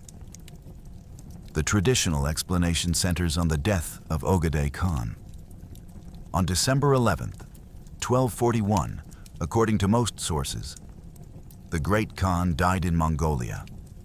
Mongol tradition required that princes of the blood return to Karakorum for the Kurultai, the succession council that would elect the next Khan.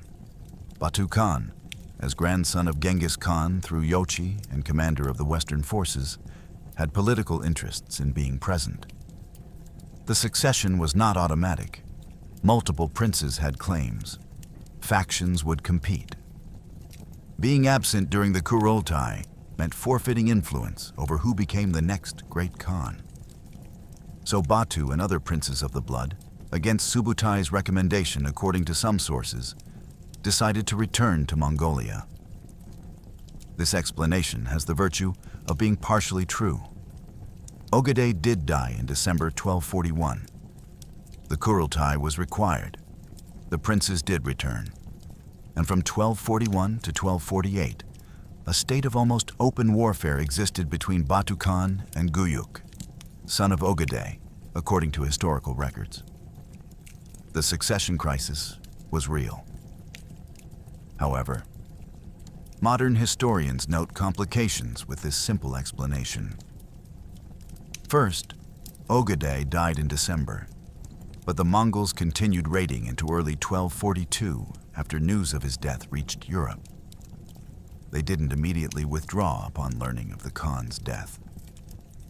Second, it took months for news to travel from Mongolia to Central Europe in winter. The decision to withdraw may have been made before the death news arrived. Third, other factors converged in late 1241 and early 1242 that made withdrawal strategically logical regardless of succession politics. Environmental factors contributed significantly. Modern climate research, including analysis of tree ring data, suggests wetter climate in 1242. The Hungarian and Polish plains, which had been ideal grazing land for Mongol horse herds during 1241, became flooded and unsuitable. Mongol armies depended absolutely on horses. Each warrior required multiple mounts, and the herds needed extensive grazing land. When grasslands turned to marsh, logistical sustainability collapsed. This environmental shift made continuing the campaign into 1242 increasingly difficult. Logistical exhaustion also played a role. The Mongol army had been campaigning continuously since 1237, 5 years of sustained warfare, from the initial invasion of Rus through the conquest of those principalities. Then the invasion of Poland and Hungary. Even the most disciplined and well-supplied army reaches limits. European fortified cities were proving costly to besiege. The campaign was becoming a series of expensive siege operations rather than the mobile warfare the Mongols excelled at, as analysts have noted. Supply lines stretched back to Roses and ultimately to Mongolia. The army needed rest, resupply, and reorganization. But perhaps the most important factor was mission completion. Subutai's strategic objective had been specific: neutralize Poland and Hungary to secure the northern flank of Mongol control over Rus. By any measure, this objective was achieved. Poland was devastated. Hungary was destroyed. Neither kingdom would pose a threat to Mongol interests for decades. The military power that could have challenged Mongol dominance over Rus was eliminated. King Bela IV fled. Duke Henry II was dead. The fractured Polish duchies were even more fragmented.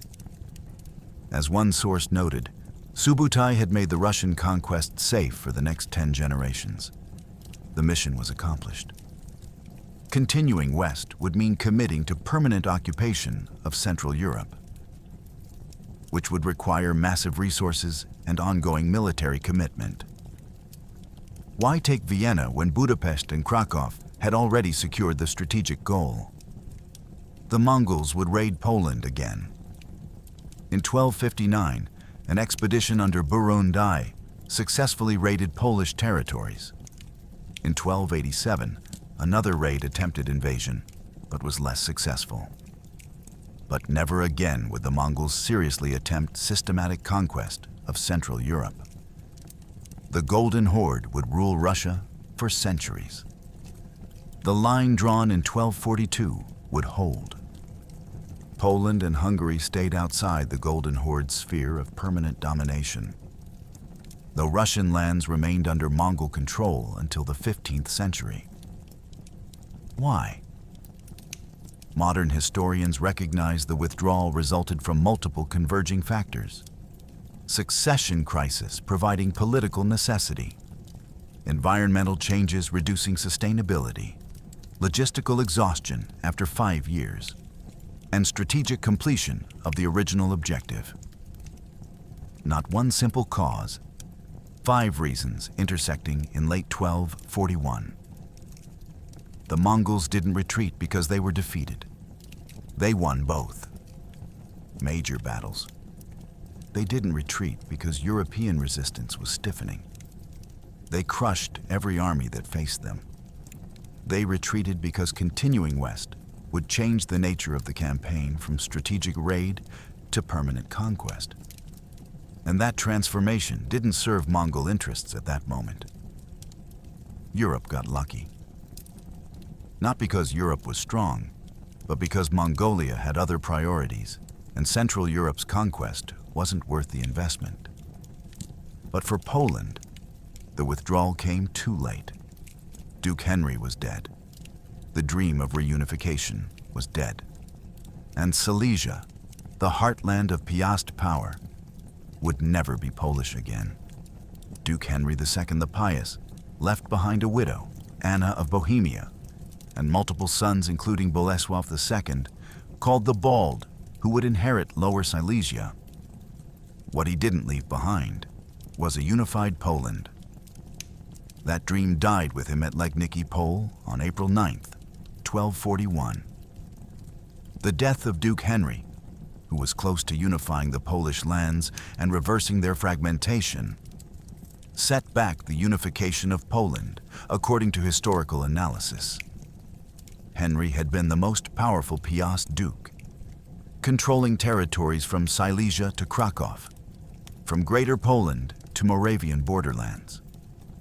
His political maneuvering, military campaigns, and diplomatic marriages had created a network of influence that might have restored the unified kingdom Poland had lost in 1138. With his death, that network collapsed. His territories were divided among his sons, following the same Piast inheritance tradition that had fragmented Poland in the first place. Each subdivision weakened Polish unity. Each division created new dynasties with their own interests. The most significant long-term loss was Silesia itself. The death marked the end of the monarchy of the Silesian Piasts, plunging the region into further decades of fragmentation, as the provided historical analysis notes. Silesia would drift outside the Polish sphere of influence and gradually become part of the Bohemian crown, then ultimately integrate into the German cultural and political sphere. This process took generations, but Legnica initiated it. The Duke who could have bound Silesia permanently to Poland died, and his successors lacked the power or vision to maintain that bond. German colonization, which Henry had encouraged for economic development, accelerated. Cultural Germanization followed. By the 14th century, Silesia was more connected to Bohemia and the Holy Roman Empire than to Poland. The region would not return to Polish control until 1945, following World War II. 700 years. The consequences of one day's battle. Polish unification itself was delayed by a century. It took place in the 14th century under Władysław I and his son Casimir the Great, as sources document. Without Henry, no other Piast duke had the combination of territorial control, political skill, and strategic vision to attempt reunification in the 13th century. The fractured duchies continued their feuds. They remained vulnerable to external threats. The Teutonic Knights expanded in northern Poland. Bohemia and Hungary influenced southern and western territories. The German cultural sphere extended east. Poland existed, but Polish unity did not. The human cost extended beyond nobility and soldiers. A number of military settlements, such as Sutiesk, were never rebuilt after having been destroyed by the Mongols, according to historical records. These were not just buildings, but communities, economic centers, nodes of trade and production. Their permanent loss represented economic devastation that persisted for generations. The population losses from battle, massacre, famine, and displacement are difficult to quantify precisely. But contemporary accounts describe widespread death and suffering. The 9 sacks of ears represented more than military defeat. They represented the elimination of an entire generation of Polish military leadership. The nobility killed at Legnica would have commanded armies, governed territories, trained the next generation of warriors. Their deaths created a leadership vacuum that took decades to fill. The psychological impact was equally profound. Poland had been invaded before. Poland had lost battles before. But the systematic destruction at Legnica, the complete tactical dominance displayed by the Mongols, the inability of knights and nobles and Christian warriors to mount effective resistance, this shattered fundamental assumptions about military power and European superiority. Today, the Battle of Legnica is commemorated on the tomb of the unknown soldier in Warsaw, with the inscription Legnica 9 April 1241, as historical records show. The date stands alongside Poland's other defining moments. Recognized as one of the pivotal events in Polish history, Duke Henry II has never been officially beatified, despite being called the Pious and dying in defense of Christendom. But in Polish memory, he holds a different status. The last duke who could have made Poland whole, who died trying. His death at Legnica didn't just end one reign. It ended a possibility. The possibility of unified Poland in the 13th century. The possibility of Silesia remaining permanently Polish. The possibility of the Pious dynasty restoring what it had lost in 1138. One stone falling from a church roof was an omen. One duke dying on a battlefield was a catastrophe. And sometimes the two are indistinguishable. Legnica was not just a battle. It was a demonstration. A 4-hour lecture in military science delivered by professors who had perfected their curriculum from the Yellow Sea to the Danube. The Europeans failed every question on the exam. What failed catastrophically was the entire European military system. The traditional military structures of medieval Europe were wholly inadequate for resisting the tactical and technological sophistication of the Mongol Empire, as historical analysis concludes.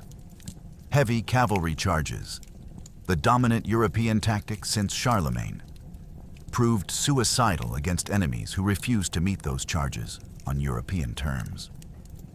The Mongols simply retreated, maintaining distance, using mobility to transform European advantage into vulnerability.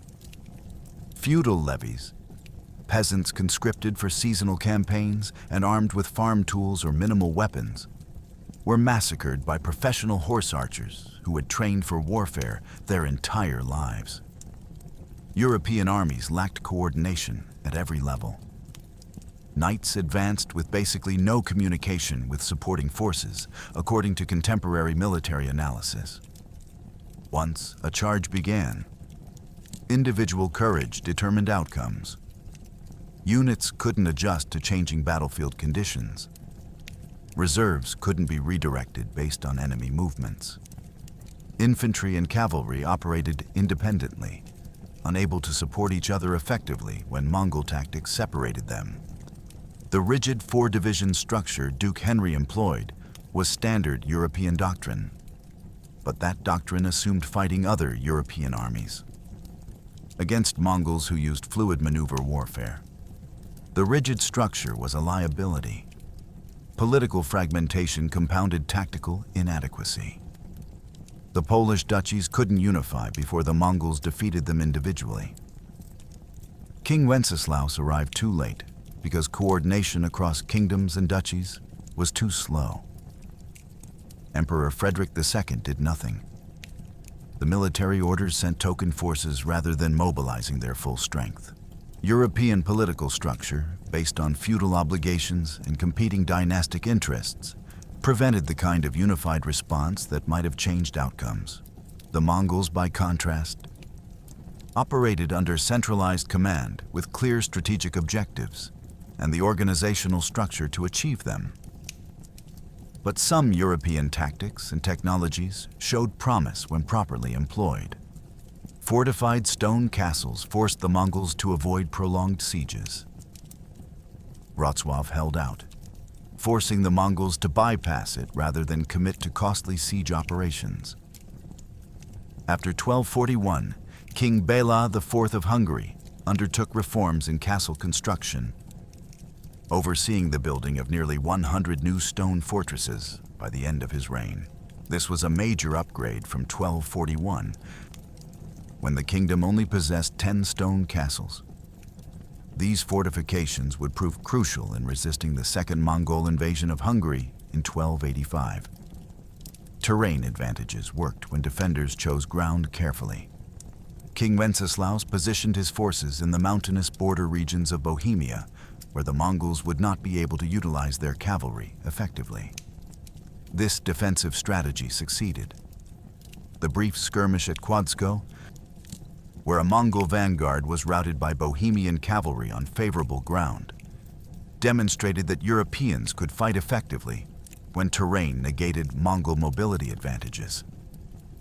Crossbows, when deployed in adequate numbers and protected positions, were effective. Historians studying the 1285 Mongol invasion noted that crossbows had proven a very effective weapon, leading King Béla to specifically request that the Pope connect him with Venice to hire at least 1,000 crossbowmen. The crossbow's advantage was range and penetration power that could kill or wound Mongol light cavalry at distance. The disadvantage was rate of fire and the need for protected positions to reload safely. Even heavy cavalry showed potential in specific circumstances. Contemporary assessments from later Mongol invasions note that heavily armored knights performed significantly better when engaged in close quarters combat. The problem was reaching close combat. The Mongols excelled at preventing that engagement, using mobility and firepower to keep European heavy cavalry at distance until horses were exhausted and formations disrupted. But when close combat occurred, European martial skill and armor quality gave them advantages. The Mongol tactical innovations displayed at Legnica would be studied by military historians for centuries. The feigned retreat that exploited European tactical doctrine and psychological commitment to pursuit.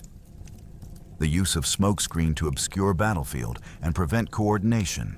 The encirclement tactics that systematically destroyed surrounded forces, real-time communication through signal flags, and whistling arrows allowing complex maneuvers to be coordinated across miles of battlefield. Combined arms integration of light cavalry, heavy cavalry, and archers working in coordination. And psychological warfare through linguistic deception, displaying enemy commanders' heads and collecting ears for accounting, all designed to spread terror and demoralize resistance. These lessons took decades for Europe to learn.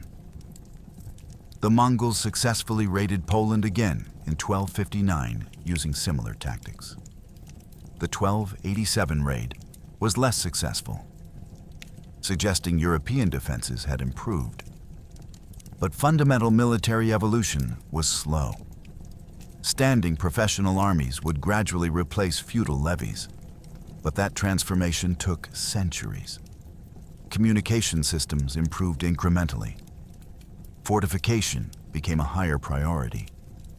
And eventually, gunpowder weapons, possibly introduced to Europe through Mongol conquest, would make heavy cavalry obsolete, though that revolution wouldn't complete until the 16th and 17th centuries. Military historians continue to analyze Legnica as a case study in asymmetric warfare and the importance of military systems over individual soldier quality. Superior technology in the form of composite bows with longer range. Superior communication through flags versus feudal chaos. Superior tactics through feigned retreat versus rigid charges. Superior coordination through decimal organization versus feudal independence.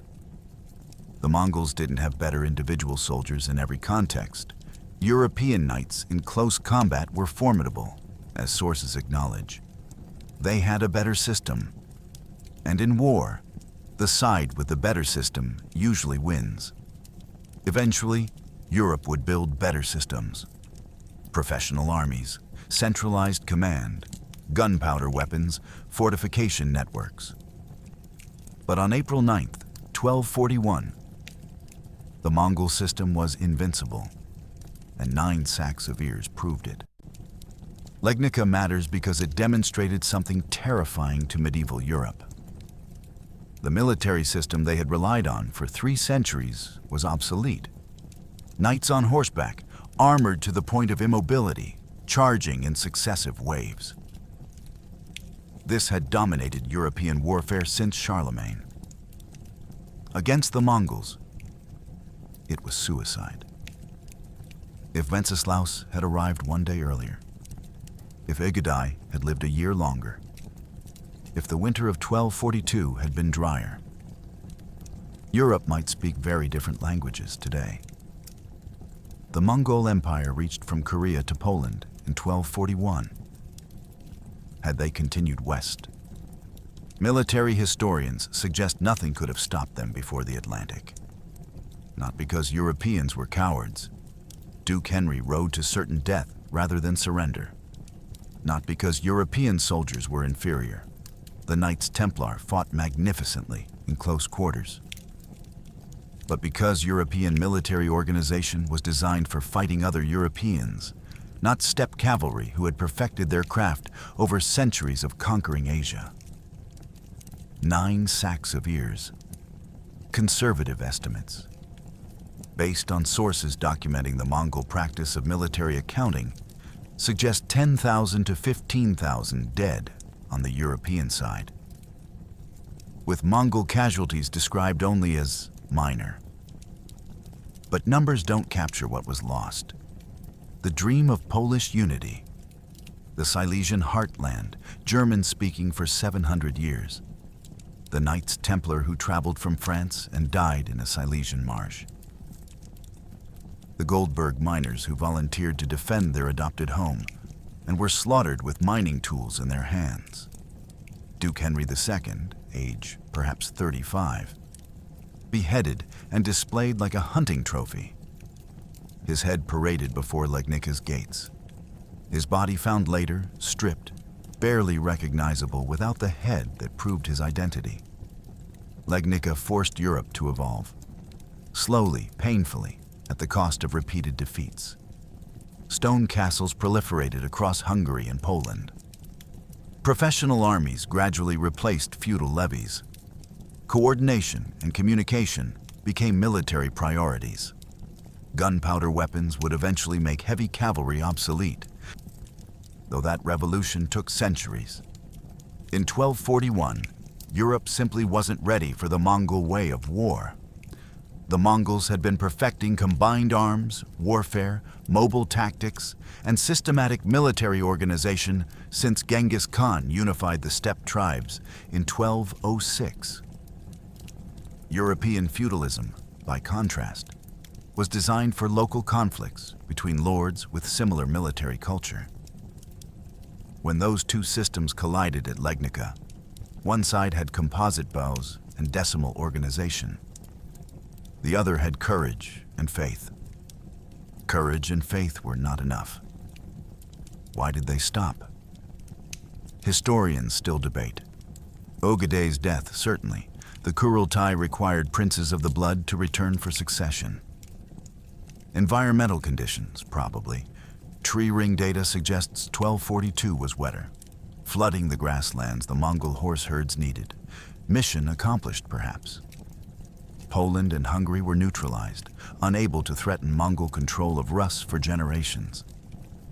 But imagine being a European in 1242, watching the Mongol army withdraw east. You've seen what they can do. You know they're still there, ruling Russia, raiding your borders. And you know they could come back. That fear, that knowledge of vulnerability, shaped European consciousness for generations. The Mongols showed Europe it was not the center of the world, not militarily superior, not safe behind tradition and faith. They showed Europe it could be conquered. And the proof was 9 sacks filled with severed ears, sent to Batukan as military accounting, documenting the mathematics of annihilation. On the plain at Legnica Pole, a stone church stands today. The Church of the Holy Trinity, built according to tradition where they found Henry's headless body. The battlefield has long since returned to agriculture. The blood has been plowed under for 8 centuries. But the lesson remains, carved into European memory like a scar. Sometimes courage is not enough. Sometimes faith is not enough. Sometimes the better system wins, regardless of who deserves to. 9 sacks of ears testified to that truth. Duke Henry's head on a spear proclaimed it. And 800 years later, historians still study Legnica to understand how 10,000 steppe horsemen taught medieval Europe that its world was ending.